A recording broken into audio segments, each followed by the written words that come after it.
الحمد لله نحمده ونستعينه ونستغفره ونؤمن به ونتوكل عليه ونعوذ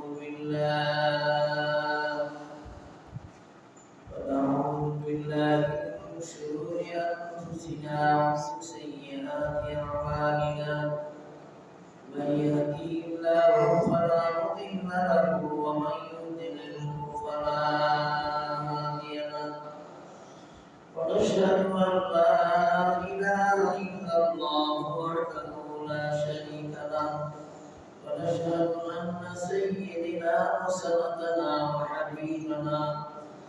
وحبيب ربنا وطبيب قلوبنا ومولانا محمدا عبده ورسوله الذي أرسل إلى الناس كافة بشيرا ونذيرا وداعيا إلى الله بإذنه وسراجا منيرا وقد قال الله تعالى في كلامه المجيد وفي فرقانه الحميد أعوذ بالله من الشيطان الرجيم بسم الله الرحمن الرحيم إنا أنزلناه في ليلة القدر وما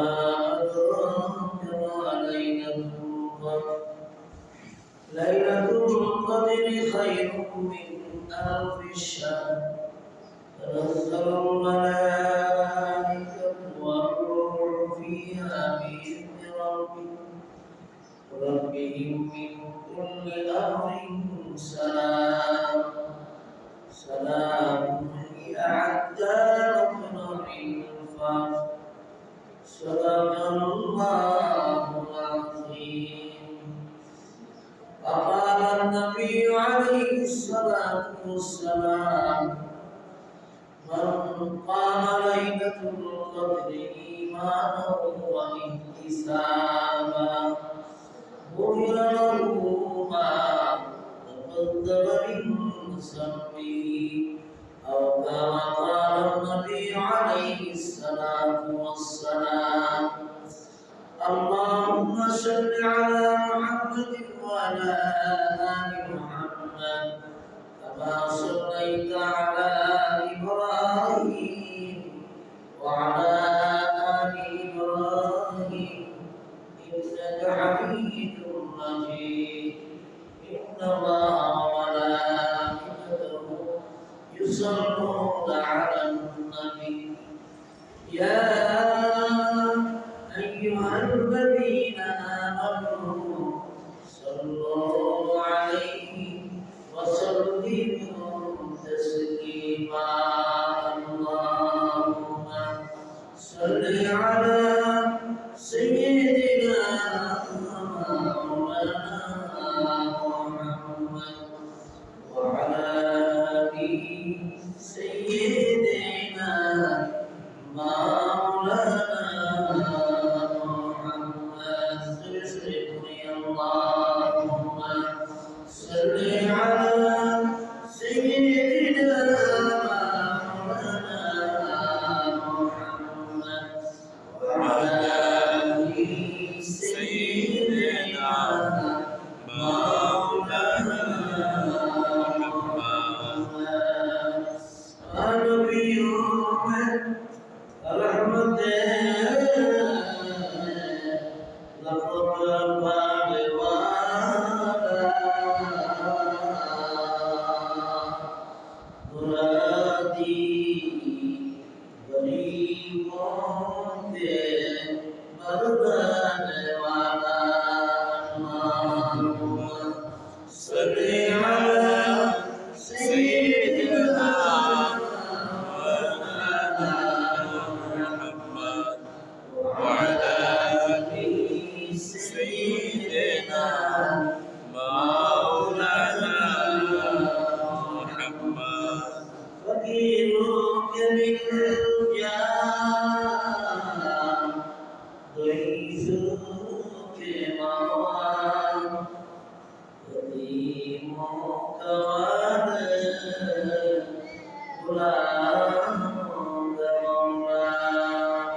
تضرعنا بكماله كشف الدجى بجماله أسرت جميع خصاله سروا عليه تضرعنا بكماله كشف الدجى بجماله حسنت جميع خصاله سروا عليه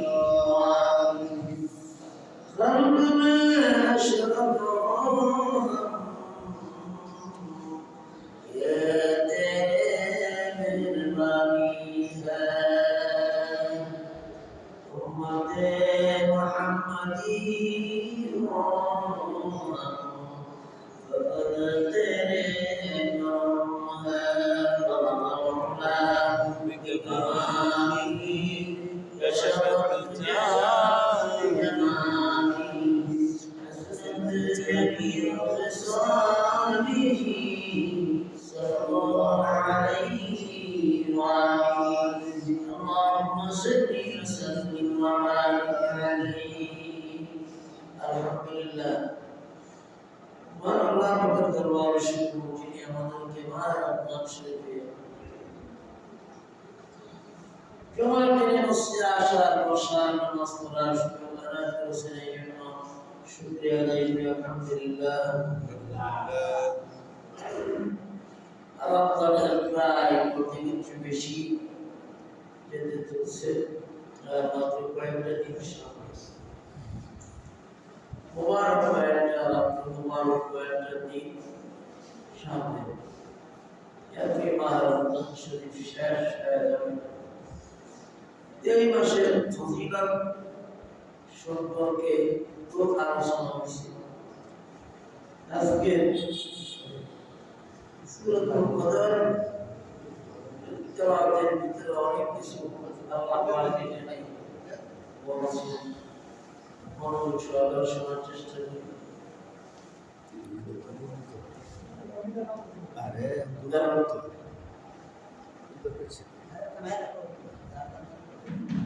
মনোযোগ সহকারে শোনার চেষ্টা করি আজকে এই খুতবার আর আসবে না প্রশ্ন বাস্তব পারেন না অবস্থিত পারেন কারণ পাক এমন একটা গ্রন্থ প্রত্যেকটা আয়াত প্রত্যেকটা সূরা প্রত্যেকটা অক্ষর এক একটা বিষয় জীবনে প্রথম থেকে শেষ পর্যন্ত নিজে খেয়াল করে দেখেন কি জানেন আর কি শিখছেন আর কি নিয়ে এত বড় যাবেন কিছুই জানেন না খাওয়া আর ঘুম আর হইল বাথরুম এই তিনটা কাম ছাড়া কোনো কিছু জানেন না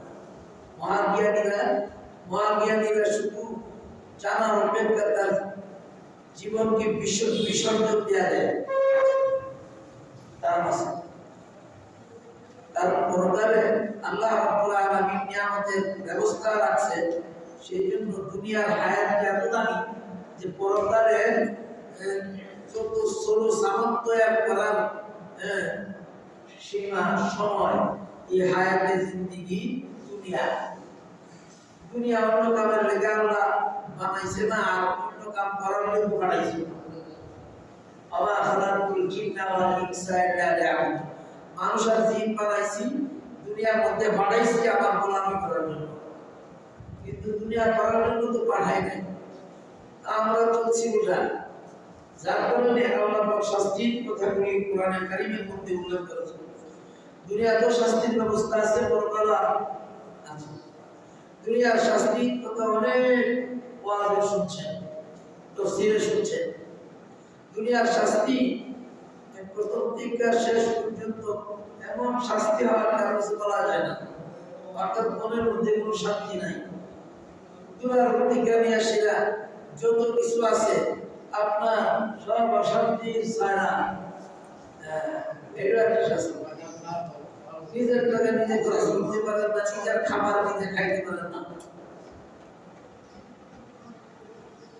বসেন বসেন আপনারা বসেন একজনের কাছে যথেষ্ট তখন শেষ না একবার আমার কথাগুলো এখন ওদের জানে কি জানছেন? এই যে মাহে রমজান শরীফের ভিতরে অর্ধেকের চেয়ে বেশি চলে গেছে, কি জানলাম? কি তাকওয়া অবলম্বন করলেন, কি আমল করলেন, কয় রাকাত নামাজ পড়লেন, কয় রাকাত তাহাজ্জুদ করলেন, কয় খতম কোরআন শরীফ তেলাওয়াত করলেন। তাইলে আপনাকে আল্লাহ পাক কেন শান্তিতে রাখবে? কেন আল্লাহ পাক আপনাকে অশান্তি দিবে না? আপনার তো লজ্জা করা দরকার। দুনিয়াতে ইবাদতের জন্য পাঠাইছে, আর আপনি কত দুনিয়া নিয়ে ব্যস্ত, খাওয়া পড়া নিয়ে ব্যস্ত।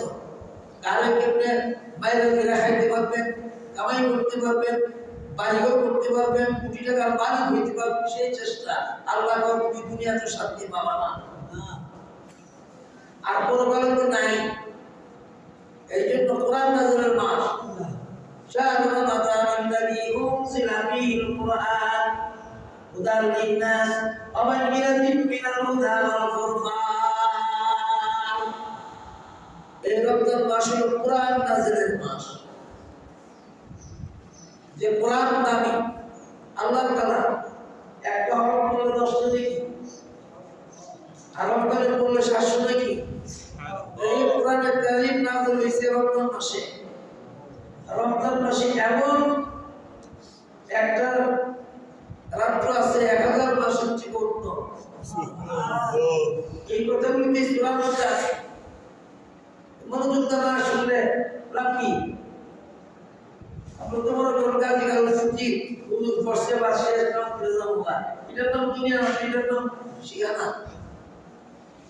সূরায় কত পূর্ণ নাম তেলাওয়াত করছি, এটা হওয়ার কারণ, নাযিল হওয়ার কারণ হলো আল্লাহ পাক এবার রমজান শরীফের ভিতরে মাস, এই দিন এবং রাত্র কত যে সম্মান এই কোরআনে কারীমের উসিলা আল্লাহ পাক দিয়েছেন এই উম্মতের জন্য, যাতে এই উম্মত জাহান্নামে না যায়।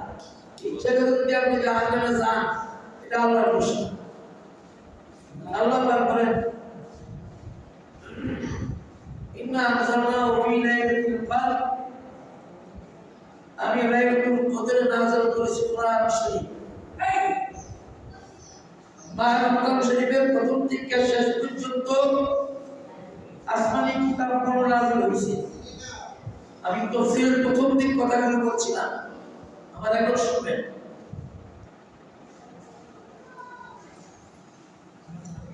এই প্রথম সব কিতাবগুলো কোরআন এই ইয়াতে মাহে রমজানে নাযিল হয়েছে। কোরআন শরীফ ইব্রাহিম আলাইহিস সালামের উপরে, আদম আলাইহিস সালামের উপরে, শীশ আলাইহিস সালামের উপরে, ইদ্রিস আলাইহিস সালামের উপরে, দাউদ আলাইহিস সালামের উপরে, হযরত মুসা নবী আলাইহিস সালামের উপরে, ঈসা আলাইহিস সালামের উপরে কিতাবগুলো নাযিল হয়েছে আর রমজান শরীফের ভিতরে। উল্টা করতে পারি সময় নাই, এটা বলতাম। এই কোরআনে কারীম নাযিল হয়েছে কোরআনে কারীম এই মাহে রমজান শরীফের ভিতরে। এই জন্য একটা রাত আল্লাহ এমন দামি বানাইছে এই উম্মতের জন্য। 84 বছর ইবাদত করলে যেই নেকি একটা রাত আপনি ইবাদত করলে সেই নেকি আল্লাহ পাক দান করেন। সুবহানাল্লাহ। কেন কথা নাকি 5 মিনিট করে শুনছো। আল্লাহ রাব্বুল আলামিন আছেন, হে নবী আপনি আপনার উম্মতদেরকে জানায় দেন আমি যেমন মহান, আমার কালামে পাক তেমন মহান। 12 মাসের ভিতরে একটা মাস সম্মানী মাহে রমজান। এই রমজানের ভিতরে সমস্ত কিতাবগুলি আমি নাযিল করেছি। আর কোরআনে কারীম লৌহ মাহফুজ থেকে প্রথম আসমানে মাহে রমজান শরীফের ভিতরে আমি নাযিল করেছি। তারপর প্রথম আসমান থেকে 23 বছরে অবস্থার প্রেক্ষাপটে আল্লাহ রাব্বুল আলামিন আমাদের নবীর উপরে 23 বছরে কোরআন শরীফ নাযিল করেছে। সুবহানাল্লাহ। বছর লাগে 23টা, ঠিক আছে? কোরআনের নজরুলের কথা বলছিলাম জিগাইতে পারবেন কি আলী রাদিয়াল্লাহু আনহু ওরা রাগের উপরে আল্লাহর বিশ্বাস দিয়েছেন এমন অবস্থা হুই না সুবহানাল্লাহ শেখ খুদা বলতেছে যে আসমানটা বাইরে আমার উপরে পড়ছে সুবহানাল্লাহ আল্লাহ নবী বিশ্বাস হওয়ার পরে আলী দিকে এরকম ভাবে চাইছে যারা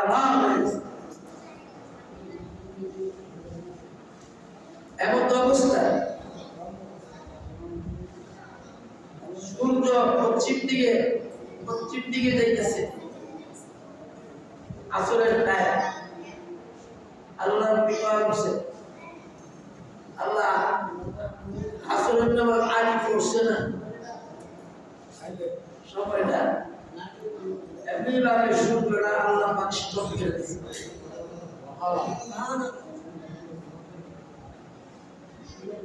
আল্লাহ রাব্বুল আলামিন দেখেন এ নবী আপনি দোয়া করতে দেরি আপনার দোয়া কবুল হইতে দেরি নাই আপনার আগে যত নবীগণ পৃথিবীতে আসছিল তারাও মুস্তাজাব দাওয়াত ছিল তারা দোয়া করতে দেরি কবুল হইতে দেরি নাই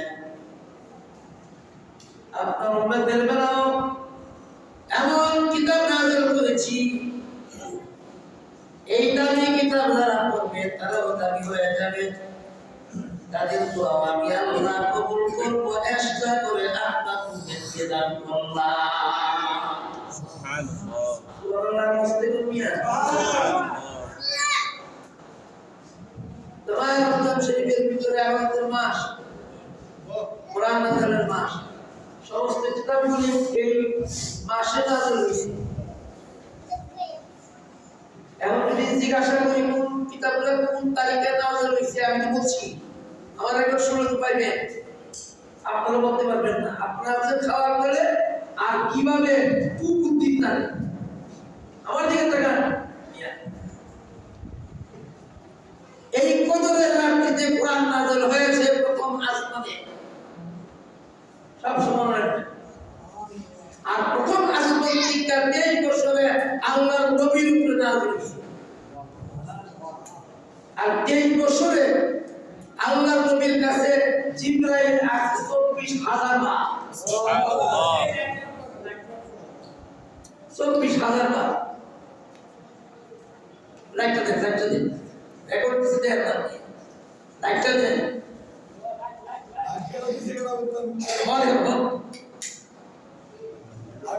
দেখতেছেন যে আমার রেকর্ড দিচ্ছে কথাগুলো আপনারা বসেন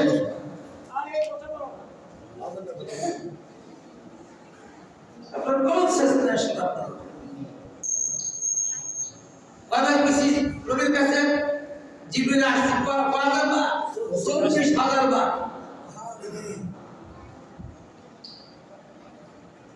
এই 24000 বারের ভিতরে সূরাতুল কদর যখন নাযিল হয়েছে আল্লাহ বলছেন আপনার উম্মত আমার উম্মত তো আল্লাহ পাক সন্তান আছে সুবহানাল্লাহ একটা রকম দিয়ে ইবাদত করতে পারে তাহলে 84 বছর 4 মাস ইবাদত করলে যেই নাকি এই দিকে আল্লাহ পাক আমার উম্মতকে দান করবে সুবহানাল্লাহ এবং নিজের বয়স করেন কত বছর হইছে ওরা মিছা কথা কইছেন ওরা সত্য কথা কইছেন ওরা ভালো কাম করছেন ওরা পুরা কাম করছেন 40 কিছু বছরের ভিতরে হিসাব মিলাইতে ওনার ফুদই বেশি হবে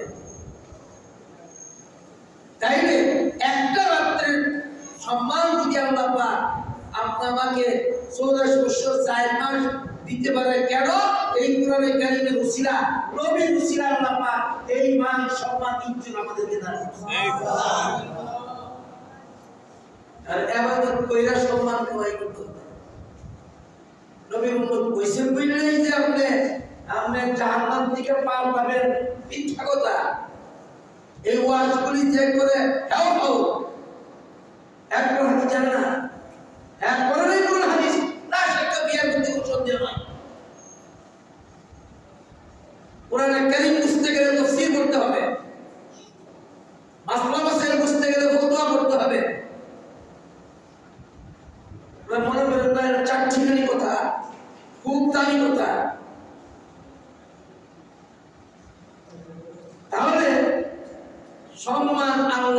আজকে এই সম্মান রক্ষা করার দায়িত্ব কার? কার? নিজের নিজের। আমরা ইবাদত না করলে মুশকিল আল্লাহ, আমরা সঠিকভাবে নামাজ না পড়লে মুশকিল আল্লাহ, আপনি মিথ্যা কথা বলার চেষ্টা করলে মুশকিল আল্লাহ। ইসলাহুলাকুম আ'মালুকুম, সংশোধন করো তোমাদের আমল সমূহ। আল্লাহর কথা, আমল সংশোধন নিজে করতে হবে, চরিত্র সংশোধন নিজে করতে হবে, তাহলে আপনি জান্নাতের আশা করতে পারেন, জাহান্নাম থেকে মুক্তির আশা করতে পারেন। আর কিভাবে করবে? ইবাদতের মাধ্যমে। ফরজ ওয়াজিবের কোনো হিসাব নাই, করতে হবে। 8 ঘন্টা ডিউটি মাস্ট বি করানো লাগে, এটা সরকারের আইন। 5 ওয়াক্ত নামাজ একবার রমজান শরীফের দুটা, এগুলি আমার আইন। মুসলমান হইতে গেলে, ইমানদার হইতে গেলে করতে হবে। এরপর যদি আপনি আরো 5 বেলার নামাজ আছে, 5 ওয়াক্ত নামাজের পরে আরো 5 বেলার নামাজ আছে, এটি হলো নফল, প্রত্যেকটা নাম আছে। এগুলি যদি আপনি আদায় করেন, কোরআন শরীফের তেলাওয়াত করেন, জিকির আজকার করেন, তাহলে আপনার আমল সংশোধন হবে। আমাদের আমল সংশোধন হয় না কেন? নামাজ করে চুরিও করে, কেন সংশোধন হয় না? আমাদের নামাজ হয় না, আমাদের উযু গোসল হয় না, আমরা ইতরের দাঁড়াই না, দুনিয়া নিয়ে ব্যস্ত। ভাই, আজরাইল যখন চলে আসবে তখন বুঝে আসবে এই দুনিয়ার মধ্যে আমি কি করলাম। এই কথাগুলো কোরআনের মধ্যে আসছে। আফসোস করার আগে আমল করার চেষ্টা করা, এটা আল্লাহ রাব্বুল আলামিন নিজে ওয়াজ করছেন। আর বারবার এই কথাগুলো বলা হয় কোরআনে কারীমের মধ্যে, এক একটা ঘটনা, এক একটা বিষয় বারবার বলা আছে। কেন? সংশোধন হওয়ার জন্য। মুসলমান সংশোধন হয় না, না হওয়ার কারণ কি? 1 নম্বর মিথ্যা কথা বলে, 2 নম্বর হারাম খায়, 3 নম্বর নিজেকে অহংকারী মনে করে, 4 নম্বর সে নিজেকে অনেক জ্ঞানী বলি মনে করে। এই পতনের মূল। কোরআনে কারীম আল্লাহ রাব্বুল আলামিন নিজে ওয়াজ করছেন, ইন্নাল্লাহা লা ইউহিব্বুল মুতাকাব্বিরিন, আমি অহংকারীকে পছন্দ করি না, যার কারণে তারা অন্য লোককে আমি দুনিয়া থেকে ধ্বংস করে কোরআনের মধ্যে তুলে দিয়েছি। সুবহানাল্লাহ। আর তোমরা তো আমার আগের জমানার পয়গম্বরের উম্মতে না। এদের শক্তি সামর্থ্য বহুত ছিল, রাজত্ব বহুত ছিল, কত বহুত জানতো, পণ্ডিতদের কোনো অভাব ছিল না, তাদেরকে আমি ছাড় দিই না। তাদের জন্য যেমন জাহান্নাম তৈরি করছি, এভাবে আপনি জানায় দেন আপনার উম্মতের জন্য শাস্তির ব্যবস্থা আছে। আপনার কুরআনের সূরা বলি না, কুরআনের সূরা কোন আউযু বিল ফালাক, ফালাক জাহান্নামের একটা কুয়া। এটা তো শুনছেন না, তো শোনার চেষ্টা করছেন না। ওই জাহান্নামের কুয়ার ভিতরে উম্মতি মুহাম্মদীকে রাখবে। এই জন্য উলামায়ে কেরাম চোখের করে নিবারণ হয় না, রাত্রিবেলা কাঁদে। আপনার উলামায়ে কেরাম দুনিয়ার দিকে লক্ষ্য করে না, কারণ নিজের হাতে মায়ের কবরের মধ্যে শোয়াইছে, বাবারে শোয়াইছে, আত্মীয় স্বজন সব কিছু। তারা মনে করে দুনিয়াতে থাকার জায়গা না। শয়তান আমাদেরকে ওয়াসওয়াসা দেয়, এটা মোল্লা রাখো, কিন্তু তুই আরো বেশি না, ওহনি করে এটা শুনে। শয়তান ফেরাউন নমরুদকে ওয়াসওয়াসা দিছে, অন্যান্য নবীর উম্মতকে ওয়াসওয়াসা দিছে, আমাদের নবীর উম্মতেরও ওয়াসওয়াসা দিয়া আমাদের বিভ্রান্ত করতেছে। কেন? এক আল্লাহ মানে, এক নবী মানে, কোরআন মানে, কেউ কিন্তু কাছে শয়তান কিয়ামতের আগ পর্যন্ত ওয়াসওয়াসা দিতে থাকবে। আল্লাহ বলেন, আল্লাহ নবী বলেন, আলাইকুম বিসুন্নতি ওয়াল খুলাফাইর রাশিদিন আল মাহদিয়িন। যে ব্যক্তি কোরআন হাদিস মানবে, নবীর তরিকা মানবে, সাহাবায়ে কেরামের তরিকা মানবে, তারাই হেদায়েত প্রাপ্ত, হেদায়েত পাবে, দুনিয়াতে বড় করে জান্নাত পাবে। সুবহানাল্লাহ। তাদের জন্য একটা রাত্র 1000 মাসের থেকে এই জন্য এই মাসটা ভিতরে এই ফজিলত। আমি আছি ঈদের বাজার থেকে ইনকে আমরা বিদামালিয়া যারা আল্লাহর খাস বান্দা, আল্লাহর নবুত্ব লাভ করছে, আল্লাহর কাজ দিল, আল্লাহ পুরো মেহর হয়ে নেই। আমরা নামাজ পড়েন না, রোজা রাখেন না, আমরা তো ঈদ কেন? ঈদ তো খুশি, আপনার তো কাঁদা দরকার যে এই মা রমজান শরীর চাইতেছে, আমি কি করতেছি, চলে যেতেছে, আমি করতেছি, আমার আমল দিয়ে দুর্বল, আমার দিক সঠিক পক্ষে নামাজ নাই, রোজাও ঠিকভাবে নাই, আমি কথাও ঠিকভাবে বলতে পারতেছি না, ওরা বিচার করে আসি, রাত্রিবেলা ঘুমাই, দিনের বেলা চিন্তা ভাবনা করি না যে আমার কবরে যেতে হবে আমার। এই মা রমজানের ঘর থেকে বেশি যাইতেছে, আমি কি করলাম, চিন্তা কি করছি কোনদিন? কেমনে বালা বালা খাওয়ান যাইব, কেমনে খাওয়ান যাইব, সেই চিন্তা ফিকির আমার অন্তর ভিতরে। কেন? আল্লাহ রাব্বুল আলামিন আপনি জানেন যারা দুনিয়া নিয়ে মজবুত লাগে তাদেরকে আমি দুনিয়া দিই না। দুনিয়ার মধ্যে ভোগ করতে পারে না তারা দুনিয়া কামাই করে ঠিক, তাদের আগায় সন্তানরা নাতি পুতিরা ভোগ করবে আর কষ্ট পাবে কবরের ভিতরে। তারা যা দিবে কবরের ভিতরে তারা আরামায়েশ করবে, সন্তান আরামায়েশ করবে, নাতি পুতি আরামায়েশ করবে, আগায়াল কবরের মধ্যে হিসাব নিকাশের বেলা নিজের হিসাব নিজে দিতে হবে। ঠিক কি ধরে করা হবে? যদি বলা বুঝে 20 কাঠি জমি বন্ধ করে 10টা, ঠিক কি ধরে করা। আবার কয় যে গর্ভবতীর ঘরের নাতিটারে 2 কাঠি দিলে ভালো আছে, কি কয় না, কামাই করছে বাপে বন্ধ 10টা, এরপরে নাতি বন্ধ। কিন্তু কিভাবে যে মাল জমাইছে কবরের মধ্যে গেলে হিসাব নিকাশ কিন্তু পাবে। এই চিন্তা যার আছে একটু ঘুমাসের কথা না,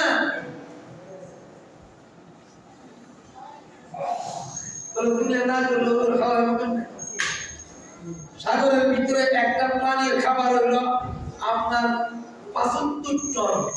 সুবহানাল্লাহ বলেন। খাওয়ার যদি 75 টন হয় কিভাবে হতো? তাহলে এই প্রাণীর ওজন কত, পরিধি কত, উচ্চতা কত? এই প্রাণী কো আল্লাহ পাক না খাওয়ায় না খাওয়ায় 75 থেকে 80 টন। আল্লাহ রাব্বুল আলামিন ডাকেন দুনিয়ার সমস্ত প্রাণী জগৎ আমার তাসবিহ তাহলিল আদায় করে, এই জন্য আমি আল্লাহ টাইমে টাইমে তাদের খাবারের ব্যবস্থা করি। তাদের কোনো চিন্তা নাই, ফিকির নাই, মানুষ সৃষ্টির সারা, এই জন্য সৃষ্টির সারা হিসাবে শ্রেষ্ঠ কিতাব তাদেরকে আমি দান করলাম, শ্রেষ্ঠ নবী দান করলাম, দুনিয়ার মধ্যে শ্রেষ্ঠ হায়াত দান করলাম। অল্প হায়াতের ভিতরে তারা কামাই করবে পরকালের জিন্দেগির সরুসামান। এই জন্য আমি আল্লাহ তাদের জন্য জান্নাতের ভিতরে নিয়ামতের ব্যবস্থা করছি, যা দুনিয়া তার নিয়ামতের সাথে কোনো তুলনা নাই। আকিবাদিয়াস সালিহিন মা লা আইনুন রাআত ولا سمع ولا خطر على قلب بشر أو كما قال النبي عليه الصلاة والسلام দুনিয়ার কষ্ট হবে আপনি ইয়া কোন মন্ত্রী লাগাই আপনি অনেক কিছু অহংকার বিক্রম করছে আল্লাহ নবী বলেন দুনিয়ার আরাম আয়েশের সাথে জান্নাতের আরাম আয়েশের তুলনা নাই জীবনে সবাইকে দেখছো না অন্তরকম কল্পনা করতে পারে নাই যে কত সুন্দর হবে জান্নাত ওই জান্নাতের ভিতরে শ্রেষ্ঠ উম্মতকে আল্লাহ পাক দিবে সুবহানাল্লাহ বলেন শ্রেষ্ঠ উম্মতের আমল শ্রেষ্ঠ এই আমল শ্রেষ্ঠ করার একমাত্র মাস হইল এই মাহ রমজান এই মাহ রমজান শরীফ চলে যাইতেছে এখনো সময় আছে এখনো গুনাহ মাফের সুযোগ আছে রাতে না ঘুমাই আল্লাহর কাছে কান্নাকাটি করি আলিয়াযহাকু কালিলাও ওয়া ইয়াবকু কাসীরা আল্লাহ বলেন বেশি বেশি করে কান্নাকে পছন্দ করি কম হাসি দুনিয়ার মধ্যে উপায় আপনার হাসিতে মজা থাকবে না এই হাসি কিন্তু তোমাকে চিরস্থায়ী রাখবে না এই হাসি তোমার কান্নায় রূপান্তরিত হবে তোমার কান্না কেউ শুনবে না ঠিক কি না কবরের ভিতরে যখন একা শোয়াই দিয়ে আসে ছেলেও চলে আসে বাইবারও চলে আসে ঠিক কি না ওই কবরের ভিতরে একাই শুয়ে থাকতে হয় কবর বড় ভয়ঙ্কর জায়গা ওইখানে আমলের দ্বারা হবে শান্তির জায়গা আর আমলের দ্বারা হবে অশান্তির জায়গা আল্লাহ নবী বলেন কবরে বলে একটা গর্ত যাদের আমল সঠিক নাই তাদের আমল ভালো না কবরস্থ করার সঙ্গে সঙ্গে কবরের ভিতরে ৯৯টা সাপ এরকম ভাবে ঢুকতে থাকে হাদিসের মধ্যে আছে একটা সাপের লম্বা এক তীরের মত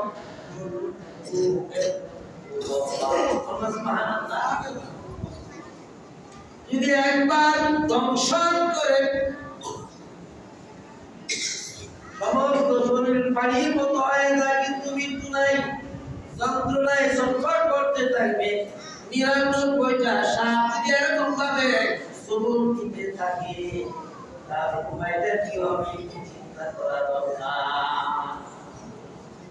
এমনি তো সাপ দেখলে বুঝতে হয় না ৯৯টা সাপ যখন ঢুকবে কবরের ভিতরে তখন বুঝ থাকার কথা না যাতে সাপ না ঢুকে এই মাসটা হইল গুনাহ আমাদের মা আল্লাহর কাছে কান্নাকাটি করলে হয়তো আল্লাহ পাক কবরের জিন্দেগি আসান করতে পারে এই জন্য কান্নার দরকার একটু খেয়াল করলে আপনার প্রতিদিন হাসি আসবে না রসুল প্রতিদিন জিহ্বা বের করে দাঁত বের করে প্রতিদিন হাসতে একমাত্র উম্মতের চিন্তা নবীরা তো মাসুম নবীদের তো গুনাহ নাই নবীরা একমাত্র কষ্ট করেছেন উম্মতের জন্য উম্মতকে শিক্ষা দেওয়ার জন্য কিন্তু উম্মতের খবর নাই আল্লাহ পাক আমাদের প্রত্যেককে আমল করার তৌফিক দান করুন সকলে বলে আমিন কি বুঝলাম একটা রাত্র লাইলাতুল কদর কোন দিন কোন রাত্র 21 থেকে শুরু হবে 29 পর্যন্ত লাইলাতুল কদর আপনি তালাশ করেন আল্লাহর নবী হাদিসের মধ্যে ঘোষণা করেন রমজানের প্রথম 10 তারিখ লাইলাতুল কদর তালাশ করতে ইতিকাফ করে জিবরাইল আসিয়া বলতেছে লাইলাতুল কদর ইয়া রাসূলুল্লাহ আমার সামনে দ্বিতীয় 10 দিন উনি ইতিকাফ করেছেন এরপর জিবরাইল আমিন আয়েশা বলেন ইয়া রাসূলুল্লাহ লাইলাতুল কদর আরো সামনে দ্বিতীয় 10 দিন উনি ইতিকাফ করলেন উম্মতকে ইতিকাফ করার জন্য নির্দেশ দিলেন এবং বললেন আল্লাহ পাক নিজেই